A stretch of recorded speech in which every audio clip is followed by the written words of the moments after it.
மதராசி படத்துக்கு நீங்கள் கவனிச்சிங்கன்னா ஆரம்பத்திலிருந்தே ஒரு பெரிய ஹைப் வரவே இல்லை. அது வந்து அவங்க பிளான் பண்ணியே அப்படி அடக்கி வச்சாங்களா இல்லை மக்களே அதை பெருசாக கண்டுக்கலையாங்கிறது தெரியல. பட் அவருடைய சிவகார்த்திகேயனுடைய முந்தைய படங்கள் மாதிரி இதுக்கு ஒரு பெரிய ஹைப்பு கிரியேட் ஆகலை. அதனால தான் இந்த ஆன்லைன் புக்கிங் ஓப்பன் ஆன பிறகும் பார்த்தீங்கன்னா பல தியேட்டர்களுக்கு வந்து ஒரு பெரிய ரெஸ்பான்ஸ் இல்லை. பட் எப்பயுமே தெரியும்ல, ரிலீஸுக்கு ஒரு சில தினங்களுக்கு முன்பு வந்து ஒரு ஹைப்பு கிரியேட் ஆகி கூட ஃபுல்லாக வரதுக்கு வாய்ப்பு இருக்குது. அப்படி இல்லைனாலும் ஒன்றும் பிரச்சனை இல்லை. படம் ரிலீஸ் ஆகி முதல் காட்சியில் ஒரு நல்ல ரிப்போர்ட் கிடச்சிச்சுன்னா அடுத்த நிமிஷமே ஆன்லைனில் வந்து மலமலன்னு டிக்கெட்லாம் புக் ஆகிடும்.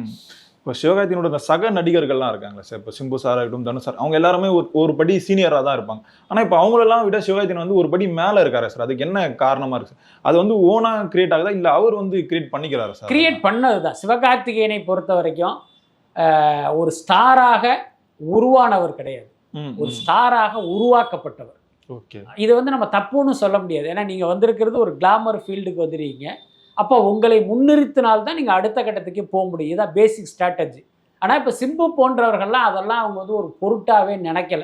நம்மெல்லாம் பார்ன் வித் சில்வர் ஸ்பூனு, அதனால நம்ம நிச்சயமாக இந்த உலகம் வந்து நம்மளை தலையில் வச்சு கொண்டாடுன்ட்டு அவர் ரொம்ப ஒரு அசிரத்தையான ஒரு ஆட்டிடியூடில் இருக்கார். ஆனால் சிவகார்த்திகேயனை பொறுத்த வரைக்கும் நம்ம எந்த பின்னணியும் இல்லாமல் வந்திருக்கோம். அப்போ நாம் தான் நம்மை வந்து என்ன இருக்குன்னா அடுத்த கட்டத்துக்கு புஷ் பண்ணணுங்கிறத புரிஞ்சுக்கிட்டு அவர் ஆரம்பத்திலிருந்தே அந்த வேலையை வந்து ரொம்ப தெளிவாக பண்ணார். என்னை பொறுத்த வரைக்கும் கேட்டிங்கன்னா சிவகார்த்திகேயனுடைய இந்த உயரத்துக்கு அவருடைய திறமை உழைப்பு எந்த அளவுக்கு காரணமோ அதை விட ஒரு மடங்கு இந்த மார்க்கெட்டிங், செல்ஃப் மார்க்கெட்டிங் வந்து அவர் சரியாக பண்ணது தான் நான் நினைக்கிறேன். உதாரணத்துக்கு பாருங்கள், அவர் முதல்ல அப்படி வர்றாரு, 1-2 படம் நடித்த நிலைமையிலேயே அவர் கூட ஆர்டி ராஜான்னு ஒரு நண்பர் இருந்தார். அதான் இவர் கோயில் கட்டி கும்பிட வேண்டிய ஒருத்தர் யாருன்னா ஆர்டி ராஜா. அவர் தான் சிவகார்த்திகேயனை வந்து ஒரு ஸ்டாராக டிசைன் பண்ணார்.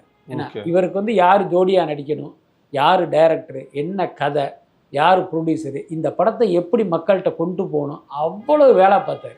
நான் சிவகார்த்திகேயன் அப்படி வளர்ந்து வர்ற கட்டத்திலேயே அன்சிகா மோத்வானி, நயன்தாரா, இந்த மாதிரி பெரிய ஹீரோயினெல்லாம் இவருக்கு ஜோடியாக போட்டு மக்களை பார்த்திங்கன்னா இந்த படத்தை வந்து திரும்பி பார்க்க வச்சதே அவர் தான்.